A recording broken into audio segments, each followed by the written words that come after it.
તો નમસ્કાર મારા વાલા ખેડૂત મિત્રો, સ્વાગત છે ફરી એક વખત મારી યુટ્યુબ ચેનલ હાલારના ધબકારાની અંદર.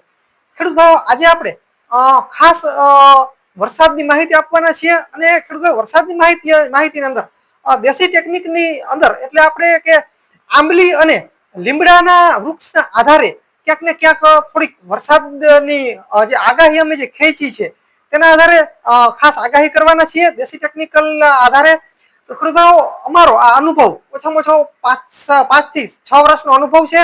અને તેના આધારે એક આજે ખાસ વરસાદની આગાહી કરવાના છીએ. ખેડૂત ભાઈઓ, આ વર્ષનું 2026નું ચોમાસું કેવું રહેશે, વરસાદ કેવા થશે, અને દેશી ટેકનિકલના આધારે વરસાદ આ ગયા વર્ષે જે અમે જોયું તેના આધારે જ થયું હતું, પણ હવે આ વર્ષે કેવું થશે તો તેના વિશે પણ ખાસ થોડીક ચર્ચા કરવાના છે. ખેડૂત ભાઈ, ચેનલ અંદર નવા અને હજી સુધી અમારી ચેનલ સબસ્ક્રાઇબ ન કરી તો ખાસ અમારી ચેનલ સબસ્ક્રાઇબ કરી નાખજો.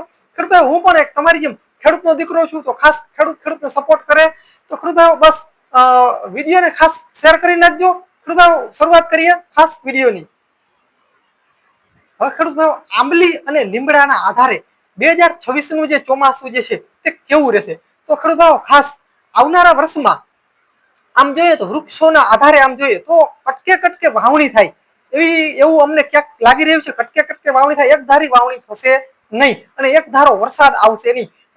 કન્ટિન્યુ આમ એક જ ફેરામાં કે ઓલ ગુજરાતમાં વરસાદ થઈ ગયો અને વાવણી લાયક વરસાદ થઈ ગયો અને તરાવડા છલકી ગયા, એવું કોઈ થશે નહીં આવનારા વર્ષમાં. એવું એક અમારું અનુમાન છે, વૃક્ષોના આધારે અમે કહી રહ્યા છીએ. તો ખેડૂત ભાઈઓ, ક્યાંક અમને એવું લાગી રહ્યું છે કટકે કટકે વાવણી થશે. બીજી વસ્તુ કે વરસાદ જે છે તે કટકે કટકે આવશે, અને વરસાદની અંદર એવું થશે કે ક્યાંક ક્યાંક વરસાદ વધારે પડશે તો ક્યાંક ક્યાંક ઓછો પડશે, તો ક્યાંક ક્યાંક હાવ છાંટા જ પડશે શરૂઆતની અંદર, એવું થશે. અને વાવણીમાં પણ શરૂઆતમાં અમુક જગ્યાએ વાવણી વહેલી થઈ જશે, અમુક જગ્યાએ મોડું થશે. અને બીજી વસ્તુ ખાસ કે વરસાદની અંદર આ વૃક્ષના આધારે એવું અમને ક્યાંક ને ક્યાંક લાગી રહ્યું છે કે અમુક જગ્યાએ વાવણી સારી થઈ જશે, તો અમુક જગ્યાએ વ્યવસ્થિત વાવણી નહીં થાય. અને અમુક જગ્યાએ જે ખેડૂતોએ જે પાક વાવ્યો હશે તે ક્યાંક સુકાશે, એવી પણ કન્ડિશન આવશે. સુકાશે, જ્યાં પાણી હશે ત્યાં પાણી આપવાની જરૂર પડશે ખેડૂતોને, જ્યાં પાણી નહીં હોય ત્યાં મોલ પણ ખેડૂતોનો સુકાય, એવી પણ કન્ડિશન આવનારા વર્ષમાં અમને ક્યાંક ને ક્યાંક લાગી રહી છે. એટલે શરૂઆતમાં વરસાદ જો થઈ જાય વાવણી લાયક તો વાંધો નહીં, જો વચમાં જે છે તે વાયરું ફૂંકાશે અને મોલ પણ ક્યાંક ને ક્યાંક સુકાય, એવો વૃક્ષના આધારે અમે મિત્રો કહી રહ્યા છીએ. એવું એક અમારું આ વર્ષનું અનુમાન છે કે 2026ની અંદર આવું ક્યાંક ને ક્યાંક થઈ શકે છે. અને બીજું ખાસ ખેડૂત ભાઈ, કે વરસાદ જે છે તે પાછતરા વધારે રહી ક્યાંક ને ક્યાંક. અમારું એક અનુમાન એમ છે કે પાછતરા વરસાદ વધારે રહીએ અને આગતરા વરસાદ ઓછા રહીએ. કોઈ દબાણને લીધે, કોઈ વાવાઝોડાને લીધે કોઈ એકાદો વરસાદ પડી જાય હલામો, તો એ વાત અલગ રહેશે. બાકી કોઈ એવા મોટા વરસાદની શરૂઆતમાં શક્યતા અમને ઓછી લાગી રહી છે, અને પાછતરા વરસાદ વધારે રહીએ એવી શક્યતા ખાસ અમને લાગી રહી છે. એટલે ખાસ ખેડૂતોને મારી ભલામણ છે કે એક ધારું વાવેતર આવનારા વર્ષમાં ન કરવું જોઈએ. એક ધારી મગફળી કે એક ધારો કપાસ એ એક ધારું ન કરવું જોઈએ. બધી વસ્તુ ખેડૂતોને વાવવાની મારી એક ભલામણ છે, જેથી કરીને ખેડૂતોને પ્રોબ્લેમ ન આવે. બીજું ખેડૂત ભાઈઓ, આંબલીના વૃક્ષના આધારે વરસાદ જે છે તે ક્યારે આવે અને વાવણી લાયક વરસાદ ક્યારે થાય. તો આંબલીના વૃક્ષના આધારે આપણે જે આપણા અંગૂઠાનો જે નખ હોય, જે કાપી આપણે જે વધારાનો નખ થયો એ કાપી એવડા કાતરા થાય. આંબલીનું જે ફૂલ હોય તે સુકાય અને એવડા ઝીણા ઝીણા કાતરા થાય, ત્યારે જ વરસાદ સારો થાય છે.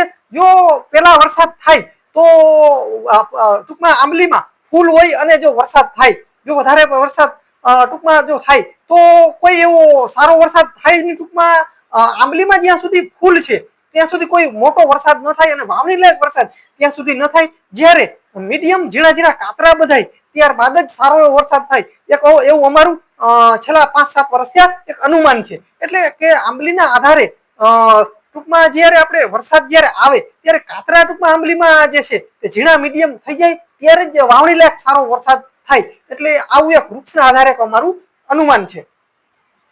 આવનારું જે વર્ષ જે છે, જે વરસાદ જે છે તે કેવો રહેશે, તો મીડિયમ વર્ષ રહીએ એવી શક્યતા છે. કોઈ અતિવૃષ્ટિના વરસાદ ન થાય એવી શક્યતા છે, અને બહુ ઓછો પણ વરસાદ હાવ ન થાય. એટલે કે મીડિયમ ચોમાસું રહીએ એવું કહી શકાય. પણ ખેડૂતોને પાક કેવા આવે એવું જ એ જો આપણે જોવું હોય તો વરસાદનો જે ટાઈમિંગ જે છે, આપણે પાક વાવ્યો ત્યારથી જે ટાઈમિંગ છે, જો ટાઈમિંગે જો વરસાદ પડતો રહીએ તો ખેડૂતોને ઉત્પાદન સારું આવે અને વરસાદ ટૂંકમાં ઓછા હોય તો પણ ઉત્પાદન સારું આવે, પણ ટાઈમિંગે વરસાદ પડવો જોઈએ. હવે વિચાર કરીએ તો વરસાદ શરૂઆતમાં જોરદાર પડી જાય અને પછી વરસાદ થાય જ નહીં તો પણ પાક બરાબર ન આવે અને પાણી આપવું પડે એવું થાય તો એમાં પણ ક્યાંક ને ક્યાંક પાક જે છે એ ખેડૂતોને ઓછો આવે. કેમ કે જો ટાઈમિંગે જો વરસાદ પડે અને જે વરસાદના જે વરસાદ વરસે અને તેનાથી જે આપણો પાક જે વરસાદના પાણીથી જે થાય એવો આપણે પાયાથી એવો આપણે ઉત્પાદન મેળવી શકતા નથી. આપણે ખેડૂતના દીકરા છીએ, આપણે સારી રીતે જાણીએ છીએ. એટલે કે ટાઈમિંગ જે આપણા મોલને જ્યારે જરૂર છે, મગફળી આપણે વાવી હોય તો વાવ્યા પછી 15-20 દિવસે એક વરસાદ સારો થઈ જાય કે 2-4 દિવસ પછી થઈ જાય, ત્યારબાદ અને પછી વચ્ચે ખાલું આવે, વળી પાછો 20-25 દિવસે પછી પાછો એક વરસાદ થઈ જાય, વળી પાછો 10-15 દિવસે વરસાદ થઈ જાય. જો આવી રીતના વરસાદ જો થયા રાખે કન્ટિન્યુ તો પાક જે છે તે ખેડૂતોને સારો આવતો હોય, પણ એક જ ફેરામાં વરસાદ આવી અને પછી વયો જાય, પછી પાછો છેટ મહિને દિવસે આવે, થોડો ઘણો આવે, વળી પાછો મહિને દિવસે આવે. જો આવું થાય તો પાક બરાબર આવતો નથી અને પાક સુકાઈ જાય છે અને બરાબર સુયા વગેરે બેસતા નથી. એટલે કે ટાઈમિંગ જે છે તે એક મહત્વનો ભાગ ભજવે છે ખેતીની અંદર. એટલે ખાસ એ જોવાનું છે કે વરસાદ કેવા થાય છે એ ખરેખર જોવાનું નથી, વરસાદ કયા ટાઈમે આવે છે, જ્યારે આપણા પાકને જરૂર છે ત્યારે ટાઈમિંગે જો વરસાદ આવતો જાય તો ઉત્પાદન ખેડૂતોને સારું રહે છે. એટલે ખાસ વરસાદ ઉપર ઉત્પાદન આપણું જોવાનું છે. વરસાદ કેટલો આવે છે એના ઉપર ઉત્પાદન ખરેખર નથી રહેતું, વરસાદ કયા ટાઈમે આવે છે એના ઉપર ઉત્પાદન ખેડૂતોને મળતું હોય છે.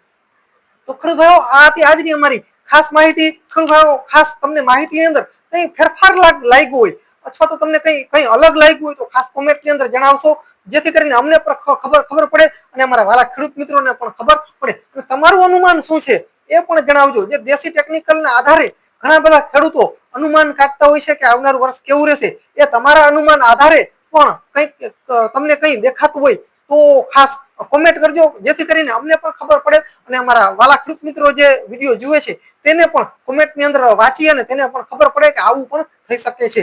તો ખાસ જે ખેડૂતોને માઇન્ડની અંદર પ્રશ્ન હોય એ ખાસ પ્રશ્ન અમારા કોમેન્ટ બોક્સની અંદર જણાવશો, જેથી કરીને અમને ખબર પડે.